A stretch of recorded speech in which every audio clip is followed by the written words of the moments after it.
اللهم إني أسألك علما نافعا.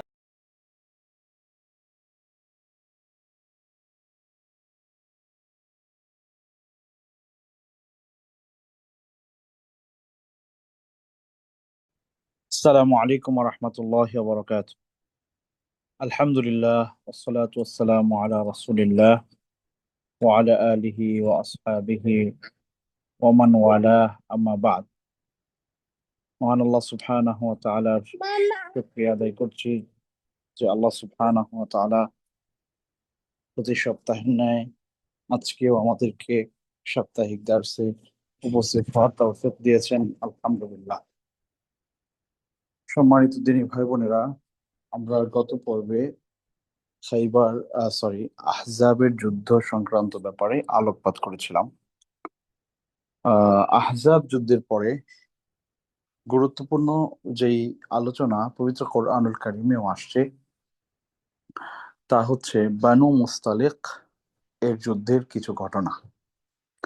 বানু মুস্তালিক এটা একটা অঞ্চল, সেখানকার মানুষেরা রাসূল সাল্লাল্লাহু আলাইহি সাল্লাম গোয়েন্দা মারফত সংবাদ পেলেন যে তারা মুসলিমদের বিরুদ্ধে যুদ্ধ করার জন্য প্রস্তুতি গ্রহণ করছে। এই সংবাদ যখন তিনি শুনলেন তখন আল্লাহ রাসূল সাল্লাল্লাহু আলাইহি সাল্লাম তাদেরকে প্রতিহত করার পরিকল্পনা করলেন, প্রস্তুতি গ্রহণ করছিলেন। ঠিক ওই সময়ে বানু মুস্তালিকের একজন গোয়েন্দা মদিনায় আগমন করে এবং মদিনার খোঁজ খবর নিতে চায়, কিন্তু মুসলিমরা তাকে ধরে ফেলে এবং সে যেহেতু গোয়েন্দাগিরি করতে আসছে, মুসলমানদের গোপনীয়তা উম, জানতে আসছে, তাকে মুসলিমরা হত্যা করে।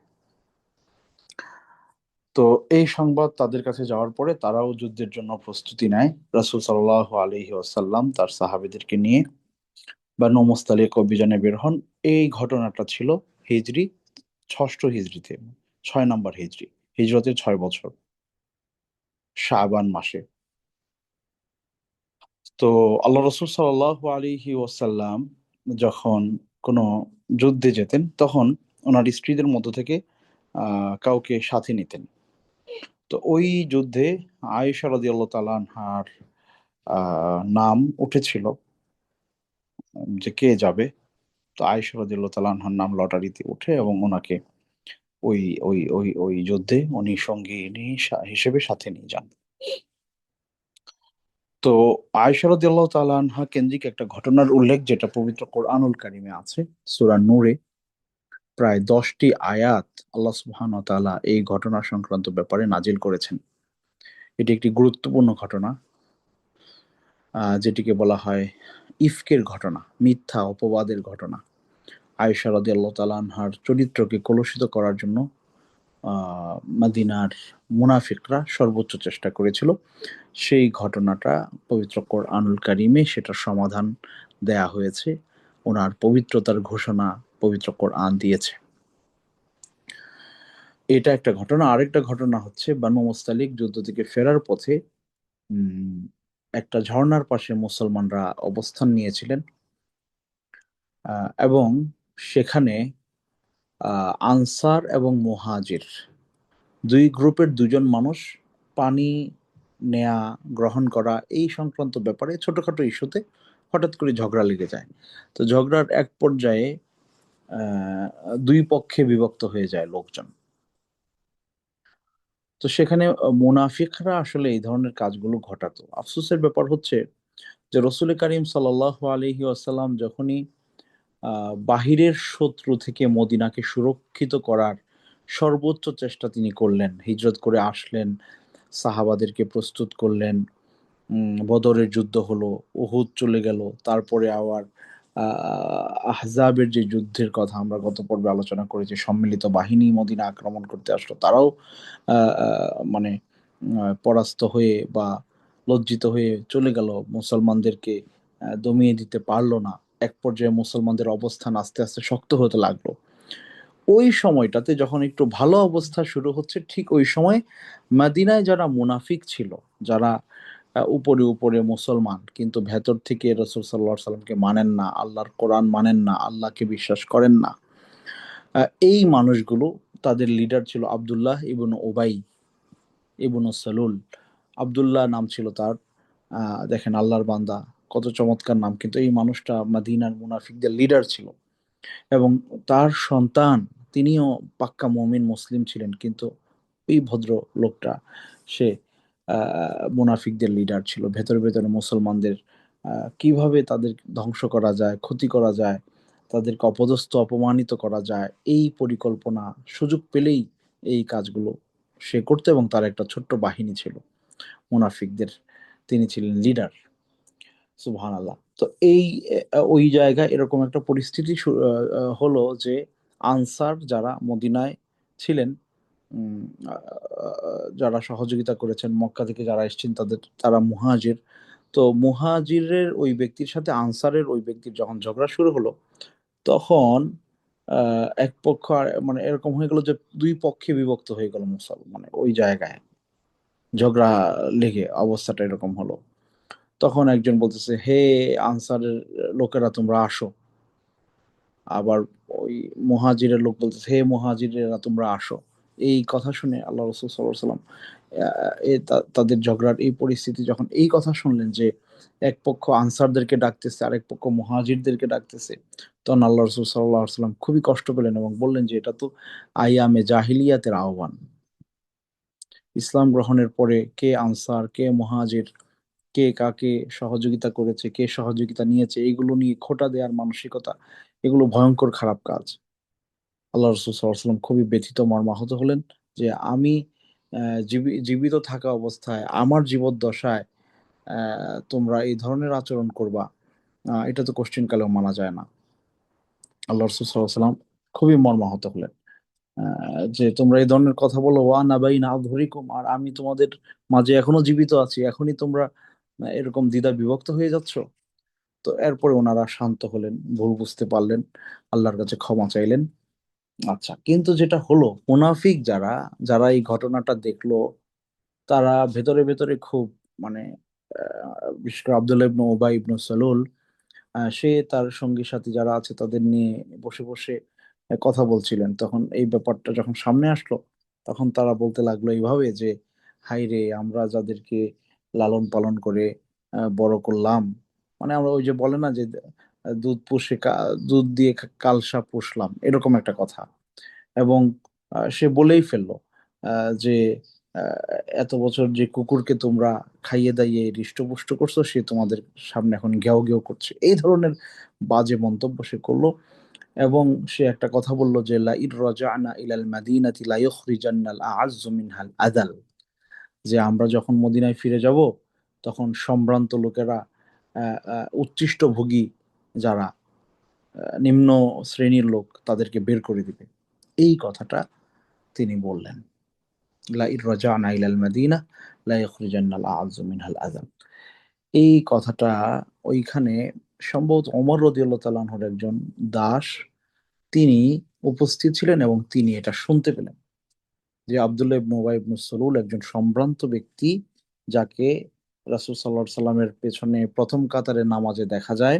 রাসূল সাল্লাল্লাহু আলাইহি সাল্লাম কোথাও গিয়ে কথা বলবেন, তিনি অ্যানাউন্স করতেন যে তোমরা বসো, এখন রাসূল সাল্লাল্লাহু আলাইহি সাল্লাম আলোচনা করবেন, আমরা এই আলোচনা শুনি। বা সবকিছুতে রাসূল সাল্লাল্লাহু আলাইহি সাল্লামের একেবারে নিকটে তিনি থেকে কাজগুলো করতেন। এমন একজন মানে একটা ব্যাপার খেয়াল করেন যে মানে অল্প বয়সের ছেলেপেলেরা ঝগড়াঝাটি করেছে, এটা এক জিনিস, কিন্তু এখানে যদি মুরব্বীরা এসেও মানে ওই ব্যাপারে এসে কথা বলে বা পক্ষে বিপক্ষে অবস্থান গ্রহণ করে, সেটা কিন্তু ভয়ঙ্কর।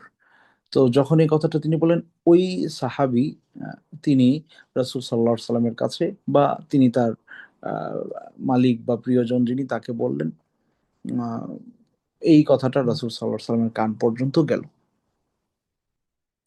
তো এটা শোনার পরে আল্লাহ রসুল সাল্লাল্লাহু আলাইহি সাল্লাম খুবই মর্মাহত হলেন, খুবই মর্মাহত হলেন। সুবহানাল্লাহি ওয়া বিহামদিহি, মানে এবং তিনি এবং ওমর রাদিয়াল্লাহু তাআলা আনহু যখন এটা শুনলেন, তখন তিনি বললেন যে, ইয়া রাসূলুল্লাহ, আপনি জাস্ট অনুমতি দেন, আমি এই লোকটার গর্দান এখনই ফেলে দিই। তাকে আমি আর দুনিয়াতে বাঁচিয়ে রাখতে চাই না। এই কথা বলার পরে তার ভেতরে আর ইমানের কিছুই অবশিষ্ট থাকে না, পরিপূর্ণ জাহিলিয়াতের মধ্যে সে অবস্থান করছে। রাসূল করিম সাল্লাল্লাহু আলাইহি সাল্লাম তিনি জানতেন এই লোকটা মুনাফিক, এবং সে কিছু লোক পালতো যারা উপরে উপরে মুসলিম কিন্তু ভেতরে তারা মুনাফিক, এটাও আল্লাহ রসুল জানতেন সাল্লাল্লাহু আলাইহি ওয়াসাল্লাম। কিন্তু আল্লাহ রসুল সাল্লাল্লাহু আলাইহি ওয়াসাল্লাম ওমরকে বলেন যে ওমর, তুমি যদি তাকে এখন হত্যা করতে যাও বা মেরে ফেলো, তখন দূরের মানুষেরা বলবে যে মুহাম্মদ সাল্লাল্লাহু আলাইহি ওয়াসাল্লাম উনি ওনার নিজের লোকদেরকে নিজেরাই মেরে ফেলে, উনি ওনার সঙ্গী সাথীদেরকে মেরে ফেলছে। সে মুনাফিক না মুসলিম এটা তো আর দূরের লোকজন বুঝবে না, এটা একটা ভয়ঙ্কর পরিস্থিতি হবে। এই কারণে আল্লাহ রসুল সাল্লাল্লাহু আলাইহি ওয়াসাল্লাম ওমর রাদিয়াল্লাহু তাআলা আনহুকে কোনোভাবেই অনুমতি দেন নাই। কিন্তু দেখেন আল্লাহ সুবহানাহু ওয়া তাআলা পবিত্র কোরআনের সূরা মুনাফিকুনে, আপনি যদি সূরা মুনাফিকুন পড়েন, আহ, আল্লাহ সুবহানাহু ওয়া তাআলা মুনাফিকদের এই চরিত্রটা আল্লাহ সুবহানাহু ওয়া তাআলা সেখানে খুব সুন্দরভাবে ফুটিয়ে তুলেছেন। যখন রাসূল সাল্লাল্লাহু আলাইহি সাল্লাম এই কথাবার্তা শুনলেন, তখন তাদেরকে ডেকে আনা হলো যারা এই সমস্ত কথাবার্তার সাথে আহ, মানে কথাবার্তা বলেছে। তো তাদেরকে ডেকে আনার পরে যখন তাদেরকে জিজ্ঞেস করা হলো, হুম, তখন তারা আল্লাহ সুবহানাহু ওয়া তাআলার নামে শপথ করে বলল যে উম, না না, এরকম কোনো কথাবার্তাই হয় না, সে শুনতে ছোট বাচ্চা শুনতে ভুল করছে বা এই ধরনের কথাবার্তা। তো সূরা মুনাফিকুনের শুরুটাই এভাবে হয়েছে। আল্লাহ সুবহানাহু ওয়া তাআলা কোরআনে বলছেন, ইযা জাআকাল মুনাফিকুনা ক্বালু নাশহাদু ইন্নাকা লারাসূলুল্লাহ ওয়াল্লাহু ইয়া'লামু ইন্নাকা লারাসূলুহু ওয়াল্লাহু ইয়াশহাদু ইন্নাল মুনাফিকিনা লাকাযিবুন ইত্তাখাযু আইমানাহুম জুন্নাহ ফাসাদ্দু আন সাবিলিল্লাহ ইন্নাহুম সাআ মা কানু ইয়ামালুন। আল্লাহু আকবার। আল্লাহ সুবহানাহু ওয়া তাআলা কোরআনে বলছেন যে হে রাসূল, যখন মুনাফিকরা আপনার কাছে এসে বলে, ইয়া রাসূলুল্লাহ, আমরা সাক্ষী দিচ্ছি আপনি আল্লাহর রাসূল, আপনার ব্যাপারে আমাদের কোনো মানে দ্বিমত নাই, আপনি আল্লাহর রাসূল, আমরা মুসলমান, আপনাদেরকে আমরা মহব্বত করি, ভালোবাসি, যা যা বলার আর কি বলতেছে। তো আল্লাহ সুবহানাহু ওয়া তাআলা বলছেন যে আল্লাহ জানেন যে আপনি আল্লাহর রাসূল, কিন্তু আল্লাহ সাক্ষ্য দিচ্ছেন এই মুনাফিকরা মিথ্যাবাদী। এবং শুধু তাই না, ইত্তাখাযু আইমানাহুম জুন্নাতান, ইত্তাখাযু আইমানাহুম জুন্নাহ, এরা এমন ব্যক্তি যারা শপথ করে, আল্লাহর নামে শপথ করাটাকে তাদের কি বলে প্রতিরক্ষা ঢাল হিসেবে শপথকে ব্যবহার করে। এটা মুনাফিকদের একটা চরিত্র। যখন সে মিথ্যা বলবে, এই মিথ্যাটা সুপ্রতিষ্ঠিত করার জন্য সে যখন আর কোনো ওয়ে খুঁজে পায় না, তখন আল্লাহর নামে শপথ করে। হ্যাঁ, মুমিন ব্যক্তিও আল্লাহর নামে, সত্য যিনি বলতেছেন কাউকে বিশ্বাস করানোর জন্য আল্লাহর নামে শপথ তিনি করতেই পারেন, কোনো সমস্যা নাই, সেটা নাজায়েজ না। কিন্তু মুনাফিকদের একটা চরিত্র হচ্ছে যে সে মিথ্যা বলবে, এই মিথ্যাটা যখন আপনি বিশ্বাস করতে চাইবেন না, তখন সে শপথ করবে আল্লাহর নামে যাতে করে আপনি বিশ্বাস করেন, নিজেকে বাঁচানোর একটা ঢাল হিসেবে এই শপথটাকে সে ব্যবহার করে। তাহলে কোনো একজন ব্যক্তি যদি জানে যে এটা মিথ্যা, কিন্তু নিজে রক্ষার জন্য সে কি করে, শপথ করে আল্লাহর নামে যাতে করে মানুষ তাকে বিশ্বাস করে, এই যে অধিকাংশ মানুষ এই কাজটা করে, এটা মনে রাখতে হবে, এটা মুনাফিকদের খেসাল, মুনাফিকদের লক্ষণ, মুনাফিকদের আলামত, আলামত সমূহের একটা আলামত। তো যাই হোক, মুনাফিকদের এই ধরনের আচরণ সেখানে প্রকাশ পেয়েছিল। আচ্ছা, তো বনু মুস্তালিক যুদ্ধ থেকে ফেরার পথে আরেকটা গুরুত্বপূর্ণ ঘটনা ঘটে, যেটাকে বলা হয় ইফকের ঘটনা। সেখানেও মুনাফিকরা আল্লাহ রসুল সাল্লাল্লাহু আলাইহি ওয়াসাল্লামকে, ওনার পরিবারকে উম, মানুষদের সামনে হেনস্থা করতে সর্বোচ্চ চেষ্টা করেছে। ঘটনাটা বলি আপনাদের কাছে। আয়েশা রাদিয়াল্লাহু তাআলা আনহা যখন জানতে পারলেন যে উনি আল্লাহ রসুল সাল্লাল্লাহু আলাইহি সাল্লামের সাথে বানু মুস্তালিকের সফরে যাচ্ছেন, তো বানু মুস্তালিকের সফরে যাওয়ার আগে তিনি কি করলেন, ভাবলেন যে আল্লাহ রসুল সাল্লাল্লাহু আলাইহি সাল্লামের সাথে আমরা যাচ্ছি, তো ওনারাও বুঝতে পারলেন যে বানু মুস্তালিকে আমরা বিজয় লাভ করব, কারণ তাদের থেকে মুসলমানরা শক্তিশালী ছিল, এবং হালকা পাতলা যুদ্ধ হয়েছিল, মুসলমানরা সহজে বিজয় লাভ করেছিলেন, এটা মুসলমানরা অনুভব করতে আগেও অনুভব করেছিল। তো আয়েশা রাদিয়াল্লাহু তাআলা আনহা কি করলেন, চিন্তা করলেন যে রাসূল সাল্লাল্লাহু আলাইহি সাল্লামের সাথে আমি যাচ্ছি, একটা ভালো সময় ওনার সাথে কাটাবো। তো উনি ওনার বোনের কাছ থেকে একটা হার তিনি নিলেন, ধার নিলেন যে আমি আল্লাহ রসুলের সাথে যাচ্ছি, এটা পরে যাব। স্বামীর সাথে এক সফরে যাচ্ছি, আমি নিজেকে আরেকটু সাজিয়ে গুজিয়ে যাব। সুবহানাল্লাহ, সুন্দর। তো তিনি গেলেন। আসার পথে যে বিপত্তিটা হলো যে রসুল সাল্লাহ সাল্লাম ওনার কি বলে স্ত্রী বা সম্মানিতা যে সকল মহিলারা থাকতেন, তাদেরকে সাধারণত পেছনের দিকে, অর্থাৎ বাহিনীর পেছনের দিকে উটের উপরে হাওদা তৈরি করা হতো। হাওদা মানে চতুর্দিকে পর্দা দিয়ে হাওদা তৈরি করা হতো। ওই হাওদার ভেতরে ওই মহিলারা অবস্থান করতেন, কাইন্ড অফ পালকি, আমাদের পালকি যেরকম, এরকম পালকির মতো হাওদা উটের উটের পিঠে থাকতো, ওটার ভেতরে মহিলারা অবস্থান করতেন। তো মা আয়েশা রাদিয়াল্লাহু তাআলা আনহা ফেরার পথে সেই হাওদার মধ্যেই ছিলেন। তো প্রতিমধ্যে যখন যাত্রা বিরতি হলো, তো সবাই সবার প্রয়োজন সারার জন্য গেলেন। উনি ওনার প্রাকৃতিক প্রয়োজন সারার জন্য গেলেন। কিন্তু সেখানে ফেরার যখন তিনি ফিরলেন, তখন উনি খেয়াল করলেন যে ওনার গলার হারটা নাই, পড়ে গেছে কোথাও। তো এখন আরেকজনের আমানত। তো উনি কি করলেন, এটা খোঁজার জন্য, এটা ছিল রাতের বেলায়, সম্ভবত রাতের বেলায়, হ্যাঁ। তো খোঁজার জন্য উনি সময় ক্ষেপণ করলেন, খুঁজতে লাগলেন, খুঁজে পান কিনা দেখতে লাগলেন। তো ওই ফাঁকে আহ, আহ, মানে কি বলে, যাত্রা বিরতির সময় শেষ, সবাই ফিরে যাবে। যখন ফিরে যাওয়ার সময় হলো, তো ওনার উটের যে দায়িত্বশীল ছিল, সে হয়তো ভাবছে যে মা আয়েশা রাদিয়াল্লাহু তাআলা আনহা হাওদার ভেতরেই আছেন। এবং মা আয়েশা রাদিয়াল্লাহু তাআলা আনহা বলছেন যে আমার শরীর এতটাই, আমি মানে অল্প ওজনের, অনেক মানে স্লিম ছিলাম, যে ওনারা বুঝতেও পারে নাই যে এটার ভেতরে মানুষ আছে নাকি নাই। ভাবছে যে কেউ না কেউ হয়তো আছে। তো ওনারা খেয়াল করলেন না, এইভাবে চলে গেলেন। তো আয়েশা রাদিয়াল্লাহু তাআলা আনহা ফিরে এসে দেখলেন যে কাফেলা নাই, সবাই চলে গেছে। তো উনি চিন্তা করলেন যে কি করা যায়, তাহলে আমি এখানেই থাকি, এই জায়গা থেকে দূরে কোথাও না যাই। কারণ একটা সময় পরে ওনারা সামনে আগালে পরে যখন বুঝতে পারবে যে উনি নাই, তখন অবশ্যই কেউ না কেউ বা রাসূল সাল্লাল্লাহু আলাইহি ওয়াসাল্লাম কাউকে না কাউকে পাঠাবেন, তখন তিনি ফিরবেন। তো তাই হলো, ওনারা সামনে এগিয়ে গেলেন। এগিয়ে যাওয়ার পরে আহ, সফওয়ান রাদিয়াল্লাহু তাআলা আনহু, জি, সফওয়ান রাদিয়াল্লাহু তাআলা আনহু দায়িত্ব ছিল, তিনি বাহিনী চলে যাওয়ার পরে পেছনে আবার ফিরে দেখে আসেন। দেখে আসার দায়িত্ব ওনার থাকতো, যে কেউ কিছু ফেলে আসলো কিনা বা কেউ কোনো কিছু রেখে গেল কিনা, এই দায়িত্ব ওনার ছিল। তো উনি যখন বাহিনীর সামনে যাওয়ার পরে উনি যখন আসলেন, হুম, আয়েশা রাদিয়াল্লাহু তাআলা আনহা এই সময়টাতে ঘুমিয়ে গেলেন। মানে কি করবেন উনি তখন, ঘুমিয়ে গেলেন।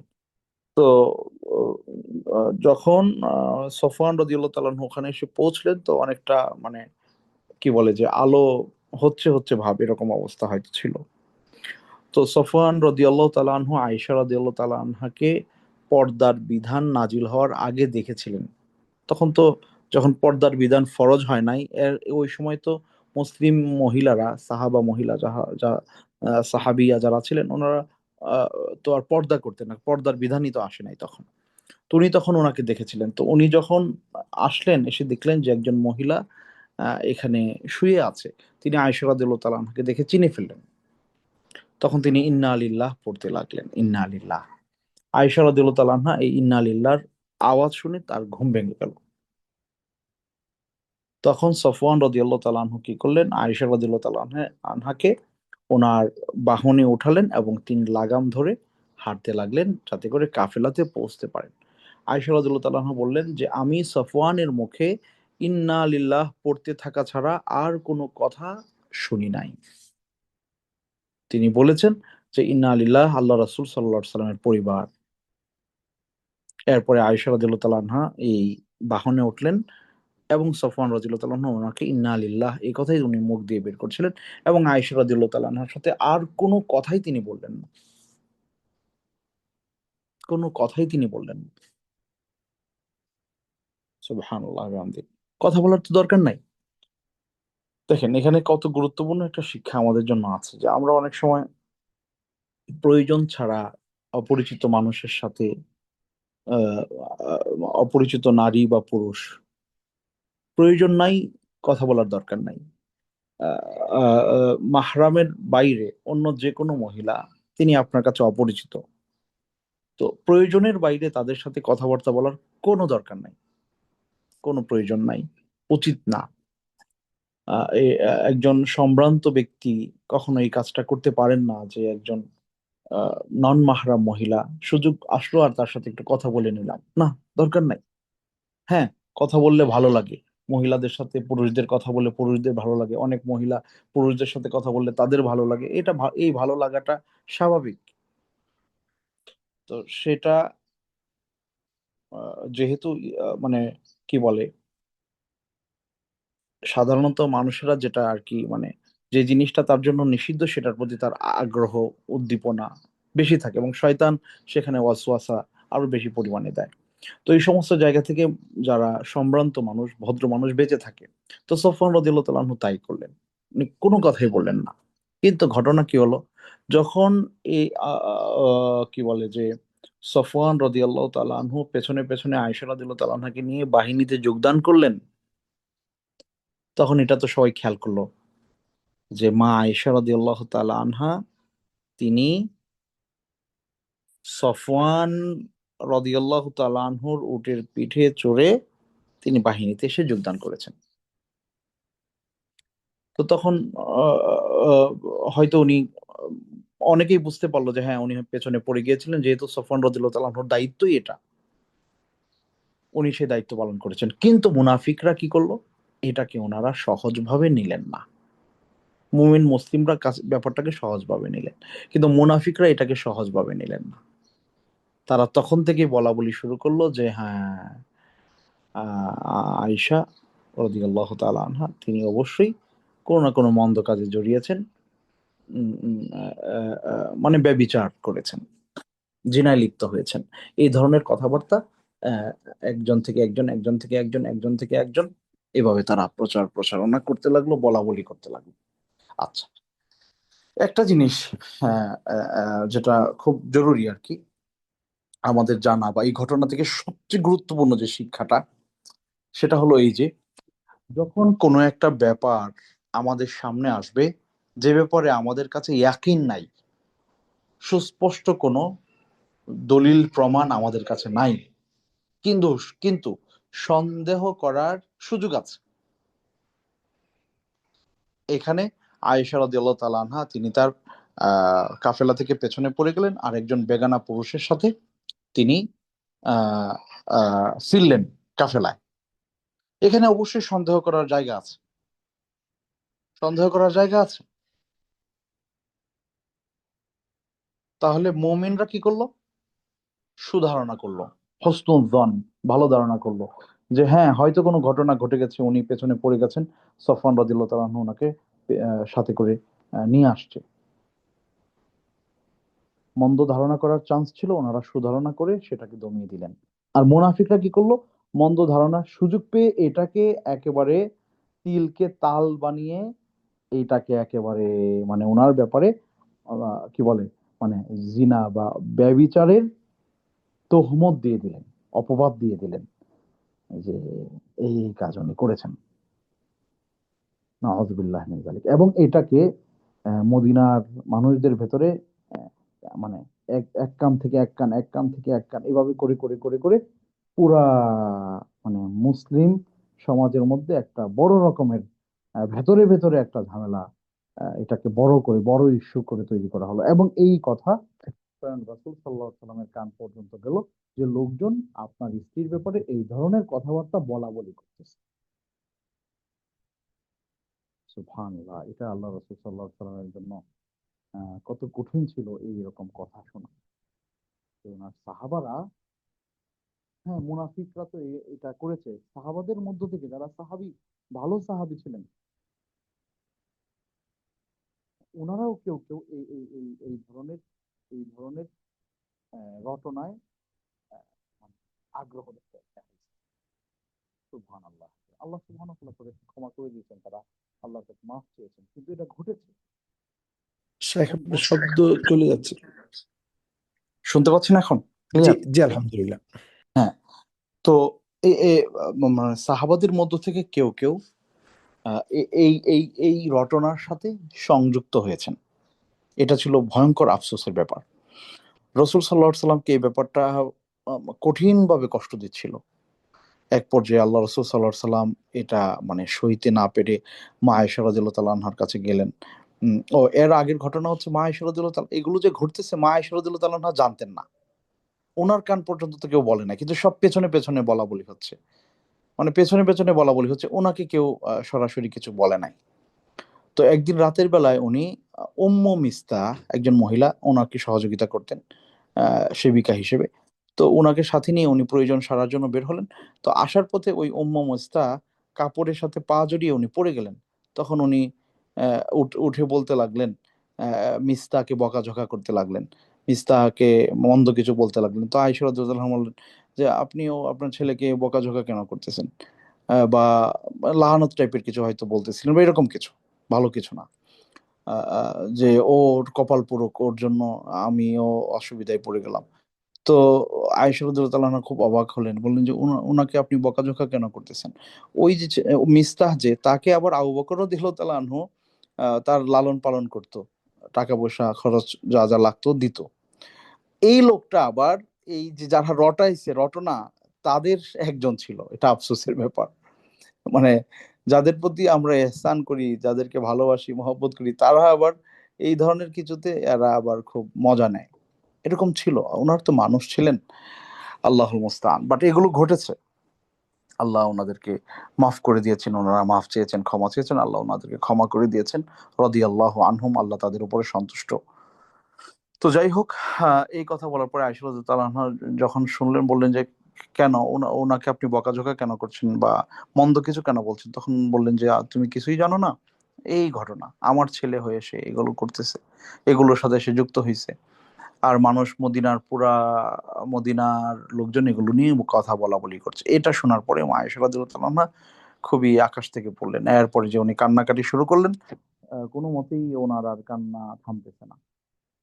এক পর্যায়ে উনি, এবং উনি অবাক হলেন যে সাধারণত উনি ওই যুদ্ধ থেকে ফেরার পর একটু অসুস্থ হয়ে গেলেন। তো আপনার রাসূল সাল্লাল্লাহু আলাইহি সাল্লাম সাধারণত স্ত্রী অসুস্থ হলে একটু টেক কেয়ার করা, খোঁজ খবর নেওয়া, কিন্তু এইবার দেখলেন যে আল্লাহ রাসূল সাল্লাল্লাহু আলাইহি ওয়াসাল্লাম ওইভাবে ওনার খোঁজ খবর নিচ্ছেন না। তো উনি আবার তখন বললেন যে ঘটনা তাহলে এই। তখন উনি বললেন যে আমি আমার বাবার বাড়িতে চলে যাব। তখন উনি আল্লাহ রাসূল সাল্লাল্লাহু আলাইহি ওয়াসাল্লামের কাছে অনুমতি নিয়ে ওনার বাবার বাড়িতে, বাবার ঘরে গেলেন। মন খারাপ। তো যাই হোক, এরপরে আল্লাহ রাসূল সাল্লাল্লাহু আলাইহি ওয়াসাল্লাম যখন এগুলো নিয়ে অনেক কথাবার্তা হচ্ছে, এক পর্যায়ে আল্লাহ রাসূল সাল্লাল্লাহু আলাইহি ওয়াসাল্লাম শাইখ, আয়েশা আবার একটু দূরে চলে যাচ্ছে শব্দটা। জি, জি। এখন ঠিক আছে? জি। জি, তখন আলহামদুলিল্লাহ। আয়েশা রাদিয়াল্লাহু তাআলা আনহার কাছে আল্লাহ রাসূল সাল্লাল্লাহু আলাইহি ওয়াসাল্লাম নিজে গেলেন এবং নিজে গিয়ে বললেন যে আয়েশা, তুমি যদি পুত পবিত্র থাকো, অপরাধে না জড়াও, আল্লাহ তোমার অবশ্যই এটা আমাকে আল্লাহ জানাবেন। কিন্তু এখনো পর্যন্ত আল্লাহর পক্ষ থেকে আমি কোনো বার্তা পাই নাই। আমার কাছে কোনো ওহী আসে নাই। আর যদি তুমি গুনাহ করে থাকো, তাহলে আল্লাহর কাছে মাফ চাও, তিনি তোমাকে মাফ করবেন। এটা শোনার পরে মা আয়েশা রাদিয়াল্লাহু তাআলা আনহা আরো বেশি ভেঙে পড়লেন যে স্বয়ং আল্লাহ রাসূল আমাকে এই কথা কিভাবে বললেন? আমি এই এত বড় অপকর্মে কিভাবে লিপ্ত হব? কিন্তু আল্লাহ রাসূল সাল্লাল্লাহু আলাইহি ওয়াসাল্লাম বলতে বাধ্য হয়েছেন, কারণ আ আ আশেপাশের লোকজন এটাকে এত বেশি ভারী করে ফেলছে যে উনার আসলে এভাবে বলা ছাড়া গতি ছিল না। উনি অনেক সাহাবীদের সাথে পরামর্শ করেছেন যে আমি কি করব? অনেকেই পরামর্শ দিয়েছেন যে ইয়া রাসূলাল্লাহ, আপনি আ তার সাথে সম্পর্ক ছিন্ন করে ফেলেন। এমন পরামর্শ আসছে সাহাবাদের মধ্য থেকে। আবার অনেকে বলেছেন যে না ইয়া রাসূলুল্লাহ, উনার ব্যাপারে এত মন্দ কিছু কখনোই হইতে পারে না। এটা মুনাফিকদের চক্রান্ত। আপনি একটু ধৈর্য ধরেন। আল্লাহ অবশ্যই এটার একটা ফায়সালা করবেন। তো মা আয়েশা রাদিয়াল্লাহু তাআলা আনহা তখন বলছিলেন যে ফাসাবরুন জামিল ওয়াল্লাহুল মুস্তাআনু আলা মা তাসিফুন। আমি ইউসুফ আলাইহিস সালাতু ওয়াস সালামের বাবা যে কথা বলেছেন সেটাই বলব। এর বাইরে আমার আর কিছু করার নাই। আমি ধৈর্য ধারণ করলাম। ও এই লোকজন যা অপবাদ দিচ্ছে, এটার ব্যাপারে আল্লাহর আল্লাহর কাছে ধৈর্য ধরে থাকা ছাড়া আমার আর কোনো গতি নাই। কারণ আমাকে সময় প্রমাণ দেখানোর সুযোগ নেই। তো আল্লাহর পক্ষ থেকে শাইখ, শব্দ চলে যাচ্ছে। আল্লাহর পক্ষ থেকে বার্তা পাওয়ার অপেক্ষা ছাড়া আমাদের আর কিছু করার নাই। তো এইভাবেই যখন পরিস্থিতি চলতে লাগলো, তখন আল্লাহ সুবহানাহু ওয়া তাআলাও সাথে সাথেই ওহী পাঠালেন না। ওহী পাঠাতে দেরি করলেন। আর এই ফাঁকে মুনাফিকরা তারা মুনাফিকরা এই ঘটনাটাকে মদিনায় একেবারে মানে কি বলে, মানে টক অফ দ্য কান্ট্রি যেটাকে বলে, রসুল সাল্লাহ সাল্লামের স্ত্রী, ওনার ব্যাপারে এই ধরনের অপবাদ তারা প্রচার প্রসার করতে লাগলো। এবং আফসোসের ব্যাপার হচ্ছে মুসলমানদের মধ্য থেকে কেউ কেউ তারাও এই প্রচার প্রচারণায় মানে নিজেরা বুঝতে পারে নাই, ভাবছে যে না, হইতেই পারে, ঘটনা ঘটতেই পারে। হ্যাঁ, তো তারাও এই চক্রান্তে জড়িয়ে পড়লো। এরপরে আল্লাহ সুবহানাহু ওয়া তাআলার কি ইচ্ছা দেখেন, আয়েশা রাদিয়াল্লাহু আনহা বলতেছেন যে আমি আল্লাহ সুবহানাহু ওয়া তাআলার কাছে দোয়া করা ছাড়া আমার আর কিছু করার ছিল না। আল্লাহ সুবহানাহু ওয়া তাআলার কাছে দোয়া করা ছাড়া আমার আর কিছু করার ছিল না। তবে আমি চিন্তা করেছিলাম যে আল্লাহ সুবহানাহু ওয়া তাআলা হয়তো আল্লাহ রাসূল সাল্লাল্লাহু আলাইহি সাল্লামের কাছে সূরা নাজিল করে, বা মানে একটা আয়াত হয়তো আসবে এরকম যে না, আয়েশা এই ধরনের কাজ করে নাই বা এমন কিছু ঘটে নাই। আল্লাহ সুবহানাহু ওয়া তাআলা হয়তো রাসূলকে উনি বলছেন যে আমি ভাবছিলাম হয়তো জিবরিল আমিন এসে আল্লাহ রাসূল সাল্লাল্লাহু আলাইহি সাল্লামের কাছে ওহী দিয়ে জানায় দিবেন। হয়তো এরকম হতে পারে যে এটা হয়তো আমি ভাবছি, কারণ আমি তো এই অপকর্মে লিপ্ত হই নাই। কিন্তু আল্লাহ সুবহানাহু ওয়া তাআলা পবিত্র কোরআনের 10টি আয়াত আয়েশা রাদিয়াল্লাহু তাআলা আনহার পবিত্রতার জন্য নাজিল করবেন, এবং কিয়ামত পর্যন্ত মানুষেরা এই আয়াতগুলো তিলাওয়াত করবে। আহ, আহ, আহ, এটা তিনি কল্পনাই করেন নাই।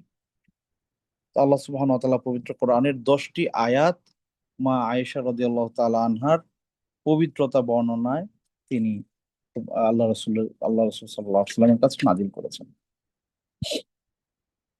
তো যখন আল্লাহ সুবহানাহু ওয়া তাআলার পক্ষ থেকে এইভাবে আয়াত নাজিল হলো, আয়েশা রাদিয়াল্লাহু তাআলা আনহার পবিত্রতার ব্যাপারে আল্লাহর পক্ষ থেকে ঘোষণা চলে আসলো, তখন যে সকল মানুষেরা কি করলেন, এই ঘটনার সাথে রটনার সাথে যুক্ত ছিলেন, তাদের কয়েকজনকে শাস্তি দেওয়া হলো 80 বেত্রাঘাত। হামনা বিনতু জাহাস, ওনাকে শাস্তি দেওয়া হয়েছিল। মিস্তাহ যে এটা ছড়াইছে, তাকে শাস্তি দেওয়া হয়েছিল। তো এইভাবে আরো কয়েকজনকে মিথ্যা রটনার জন্য 80 বেত্রাঘাত করা হয়েছিল।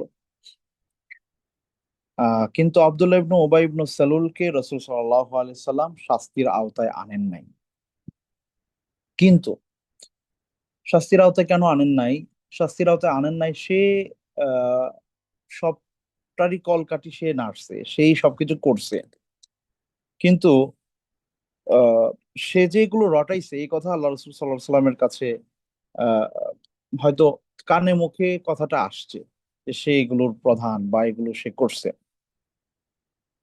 কিন্তু অন্যান্যদের ব্যাপারটা যেরকম জনসম্মুখে প্রমাণিত হয়েছে, বা মানুষজন তাদের ব্যাপারে অভিযোগ দায়ের করছে যে ও এটা বলছে, ও এটা বলছে, এইভাবে সুপ্রতিষ্ঠিত ভাবে সে যেহেতু লিডার, তার জন্য এটা এইভাবে প্রচার প্রচার মানে তার ব্যাপারে আর কি, আপনার কি বলে, মানে বিচার দায়ের করার ইস্যুটা ওইভাবে আসে নাই। এই কারণে রাসূল সাল্লাল্লাহু আলাইহি সাল্লাম তাকে শাস্তির আওতায় আনেন নাই। আরেকটা ব্যাপার হচ্ছে যে তাকে যদি শাস্তির আওতায় আনা হতো, তাহলে আহ, মানে মুসলমানদের ভেতরে গৃহযুদ্ধের যেই একটা অবস্থা বা পরিস্থিতি, এই ধরনের নানান ইস্যু ছিল। এই জন্য আল্লাহ রসুল সাল্লাল্লাহু আলাইহি ওয়াসাল্লাম তাকে ওইভাবে শাস্তির আওতায় আনেন নাই। এমনকি মৃত্যুর আগ পর্যন্ত এই মানুষটার ব্যাপারে রাসূল সাল্লাল্লাহু আলাইহি ওয়াসাল্লাম কোনো ধরনের প্রতিশোধ পরায়ণতা, ভেতরে ভেতরে তার কি বলে যে, মানে তার সাথে মন্দ কিছু করার পরিকল্পনা, এই ধরনের কোনো কিছু আল্লাহ রাসূল সাল্লাল্লাহু আলাইহি ওয়াসাল্লাম করেন নাই।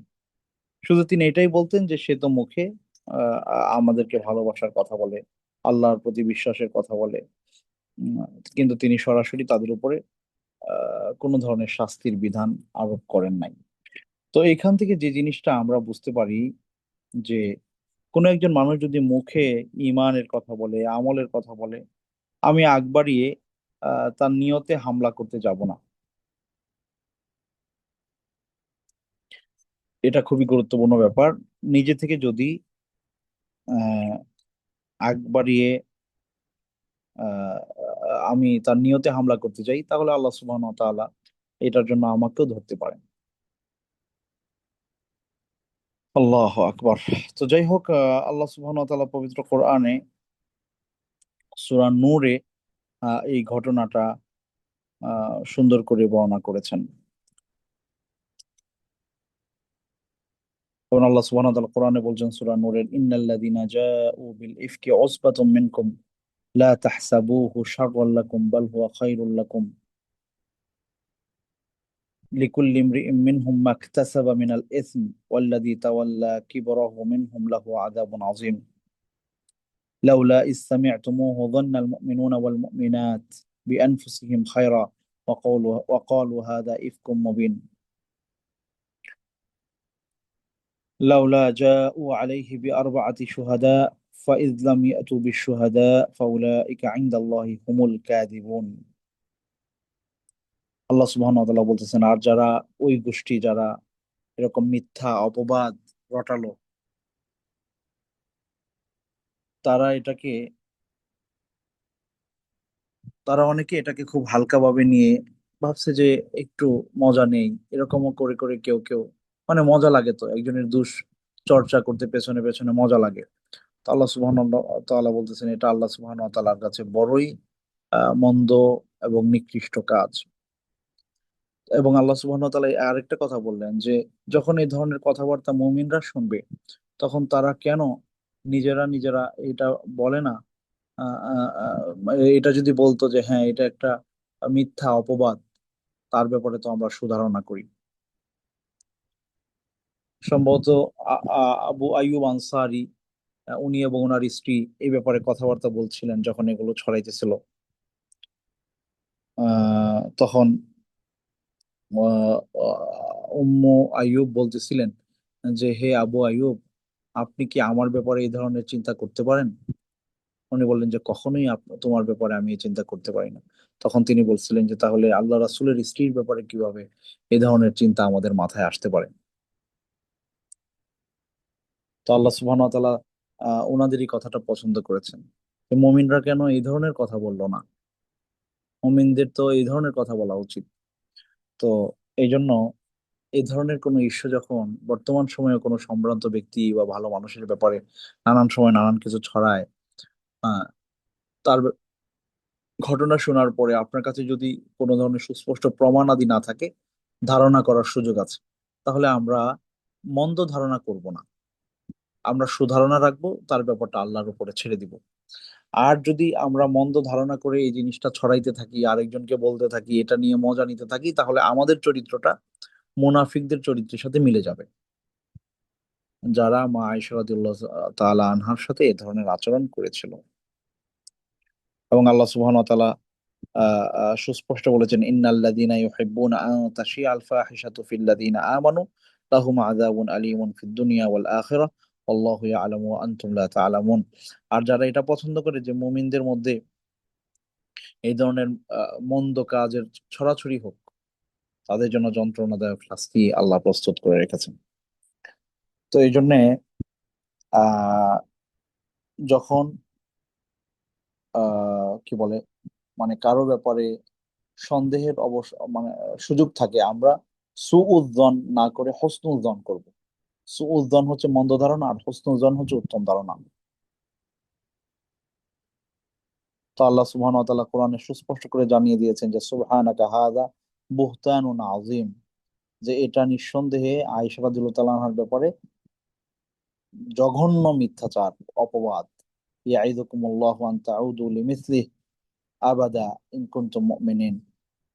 আল্লাহ ওয়াজ করতেছেন এই ধরনের কাজ তোমরা কোনোদিন আর পুনরাবৃত্তি করবে না। সুবহানাল্লাহ বিহামদিহি।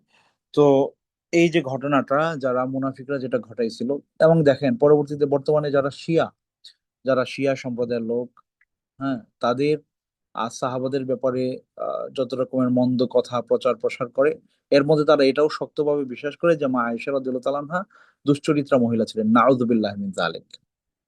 হুম, এই ঘটনাকে সামনে এনে তো মুনাফিকরা এই জায়গায় সফল, তারা এটা রটাইতে পারছে।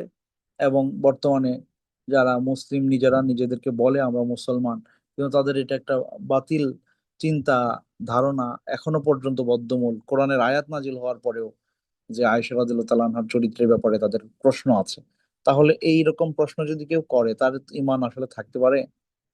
কোরআনে আল্লাহ সুবহানাহু ওয়া তাআলা যে জায়গায় বলতেছেন যে সুবহানাকা হাযা বুহতানুন আযীম, সূরা নূরের 16 নম্বর আয়াতে আল্লাহ বলতেছেন যে সুবহানাল্লাহ, এটা তো হচ্ছে একটা জঘন্য মিথ্যাচার, মিথ্যা অপবাদ। এই কথা আল্লাহ সুবহানাহু ওয়া তাআলা স্পষ্ট করে বলার পরেও কোনো মানুষ যদি মা আয়েশা রাদিয়াল্লাহু তাআলা আনহার চরিত্রের ব্যাপারে প্রশ্ন তোলে, তাহলে তো তার ঈমান প্রশ্নবিদ্ধ হবে, তাই না? কারণ কোরআন যাকে সার্টিফাই করেছে সে তাকে সার্টিফাই করতে নারাজ, তাহলে তো কোরআনকে অস্বীকার করার শামিল। তো আল্লাহ হেফাজত করুন এই ধরনের মন্দ বিশ্বাস থেকে, মন্দ ধারণা থেকে। আল্লাহ সুবহানাহু ওয়া তাআলা আমাদেরকে রহম করুন। সাহাবাদের মধ্য থেকে যে সকল সাহাবারা আপনার রাসূল সাল্লাল্লাহু আলাইহি সাল্লামের মহব্বত, তার পরিবারের প্রতি মহব্বত, সুধারণা সবসময় অন্তরে বদ্ধমূল রেখেছেন, আল্লাহ সুবহানাহু ওয়া তাআলা তাদের প্রশংসা করেছেন। আর যারা ভুল করেছে, ভুল বুঝেছে, আল্লাহ তাদেরকে ক্ষমা করে দিয়েছেন। যাদেরকে শাস্তি দেওয়া দরকার ছিল তারা শাস্তি পেয়েছে, এরপরে তারা ক্ষমা চেয়েছে, আল্লাহ তাদেরকে ক্ষমা করে দিয়েছেন। সুতরাং সাহাবাদের ব্যাপারে আমাদের সমালোচনার কিছু নাই, বরং ইতিহাসে যে সকল ব্যাপারগুলো আসছে এগুলো তো আমাদেরকে পড়তে হয়, এগুলো আমরা শুনি, কিন্তু এগুলো পড়ার পরে সাহাবাদের ব্যাপারে আমাদের মন্দ ধারণা অথবা কি বলে বিদ্বেষ লালন করার সুযোগ নাই। হ্যাঁ, ওনারা মানুষ ছিলেন, ওনারা কেউই ওহী দ্বারা পরিচালিত ছিলেন না। সুতরাং মানবীয় দুর্বলতার ঊর্ধ্বে ওনারা ছিলেন না। ভুল ত্রুটি যা হয়েছে সেটা শাস্তি ওনারা পেয়েছেন, যারা পাওয়ার। তারা আল্লাহর কাছে ক্ষমা চেয়েছেন। আল্লাহ কোরআনে বলেছে রাদিয়াল্লাহু আনহুম ওয়া রাদু আন, তারা আল্লাহর উপরে সন্তুষ্ট, আল্লাহ তাদের উপরে সন্তুষ্ট। সুতরাং আমরা তাদেরকে ভালোবাসি, মহব্বত করি। আল্লাহ সুবহানাহু ওয়া তাআলা তাদের অন্তর্ভুক্ত, তাদের কাতারে আমাদেরকে কিয়ামতের দিন শামিল রাখুন, আল্লাহুম্মা আমিন। তো আজকে এই পর্যন্তই। তো মা আয়েশা রাদিয়াল্লাহু তাআলা আনহার এই ঘটনা থেকে সবচেয়ে গুরুত্বপূর্ণ যে জিনিসটা আমি আপনাদেরকে বোঝাতে চাই বা বলতে চাই তা হচ্ছে, যখনই যে কোনো ভদ্রলোকের ব্যাপারে, ভালো মানুষের ব্যাপারে, একজন মুসলমানের ব্যাপারে, একজন মুমিন ব্যক্তির ব্যাপারে, হ্যাঁ, কোনো একটা কিছু ঘটবে এবং সেখানে ধারণা করার সুযোগ আছে, আমি বা আপনি মন্দ ধারণাটা করব না, সুধারণা রাখবো, যতক্ষণ পর্যন্ত ব্যাপারটা প্রমাণিত না হবে। আর বর্তমান সময় তো এত কঠিন হয়ে গেছে, যেমন গত পরশুদিন বা গতকাল গাজীপুরে যে একটা মেয়ে, ইমাম সাহেবের মেয়ে, আহ, ইমাম সাহেব বলতেছেন যে তার ঘরে হামলা করে তার মেয়েকে উঠিয়ে নিয়ে যাওয়া হয়েছে। তো এটা আবার পরে কয়েক রকমের স্টেটমেন্ট আসছে। মেয়ে থানায়, সেখানে যে দারোগা পুলিশ যারা ছিল তাদের সামনে যে স্টেটমেন্ট দিয়েছে সেখানে বলছে, হ্যাঁ তার সাথে আমার সম্পর্ক ছিল, ছেলেকে আমি বিয়ে করেছি এবং কোর্ট ম্যারেজ বা এটা সেটা হয়েছে, এবং সেখানে সে সাইন করেছে, টিপসই দিয়েছে, এগুলোর প্রমাণ তাদের কাছে আছে, এবং সেখানে সে স্টেটমেন্ট এভাবে সাংবাদিকদের কাছে দিয়ে দিছে। এরপর তাকে ঘরে আনা হলো, ঘরে আনার পরে সে এসে বলতেছে আবার যে আমাকে সেখানে ভয়ভীতি দেখানো হয়েছে যে আমি যদি এগুলো না বলি আমার বাবাকে, আমার ভাইকে মেরে ফেলা হবে। অথচ ওই ছেলের সাথে আমার কোনো মানে প্রেমের সম্পর্ক নাই, সে আমাকে উঠায় নিয়ে গেছে ভয়ভীতির অস্ত্র ঠেকিয়ে। এখন আপনি কোন কথাটা বিশ্বাস করবেন? সে যখন তাদের সাথে, ছেলে এবং ছেলের বাহিনীর সাথে, তখন বলতেছে যে হ্যাঁ কোনো সমস্যা নাই, আমি প্রেম করি তার সাথে, আমি তাকে বিয়ে করতে চাই, বিয়েতে আমার মত আছে। আবার তাকে যখন তার বাবার কাছে নিয়ে আসা হলো, এখানে এসে বলতেছে আমাকে অস্ত্রের মুখে জিম্মি করে এই কথা আমার মুখ থেকে বের করা হয়েছে। এখন আপনি কোনটা সঠিক বলবেন, কোনটা ব্যাঠিক বলবেন? এই ধরনের পরিস্থিতিতে আমরা এগুলো আল্লাহর উপরে ছেড়ে দিব। কারো ব্যাপারে মন্দ ধারণা করে কিছু বলতে যাব না, কাউকে মন্দ কিছু বলবো না, যে এটা তার এবং তার আল্লাহর ব্যাপার। সো এই হলো যেখানে মানে বলার কিছু নাই, যেখানে এই ঘটনার সামনে রেখে আপনি কাকে সত্যবাদী বলবেন আর কাকে মিথ্যাবাদী বলবেন। আর যে সকল ব্যাপারে ধারণা করার চান্স আছে, এই লোকের ব্যাপারে মন্দ ধারণার চান্স আছে, আমরা মন্দ ধারণাটা করব না, আমরা সুধারণা করব। মন্দ ধারণা না করে তার ব্যাপারে সুধারণা করব এবং তার ব্যাপারটা আমরা আল্লাহর উপরে ছেড়ে দেব। আল্লাহ ফাইসালা করবেন, কিয়ামতের দিন আমরা জানি না। আল্লাহ সুবহানাহু ওয়া তাআলা আমাদেরকে হেফাজতে রাখুন, আমাদের আত্মমর্যাদা, মান, সম্মান, ইজ্জত, আবরু এগুলো রক্ষা করুন। আল্লাহ রাসূল সাল্লাল্লাহু আলাইহি সাল্লাম বিদায় হজের ভাষণে যে কথাটা বলেছিলেন, ফাইন্না দিমাআকুম ওয়া আমওয়ালাকুম ওয়া আরাদাকুম হারামুন আলাইকুম। একজন মানুষের রক্ত মানে তার জীবন, তার সম্পদ এবং তার সম্ভ্রম, তার মান, ইজ্জত, এগুলো সমান লেভেলের মানে কি বলে যে গুরুত্বপূর্ণ হক তার। এগুলো নষ্ট করা উচিত না, এগুলো নষ্ট করা হারাম। এগুলো নষ্ট করলে আল্লাহর সামনে দাঁড়াতে হবে। তো আল্লাহ সুবহানাহু ওয়া তাআলা আমাদের সবাইকে হেফাজত করুন। আমাদের দিন, আমাদের আমল, আমাদের আকীদা, আমাদের ঈমান, আমাদের ইজ্জত রক্ষার তৌফিক দিন। আল্লাহ হেফাজতে রাখুন, আল্লাহুম্মা আমিন। আজকের মতো এখানেই শেষ করছি। ওয়া সাল্লাল্লাহু তাআলা আলা সাইয়্যিদিনা ওয়া নাবিয়িনা মুহাম্মদ। আসসালামু আলাইকুম ওয়া রাহমাতুল্লাহ।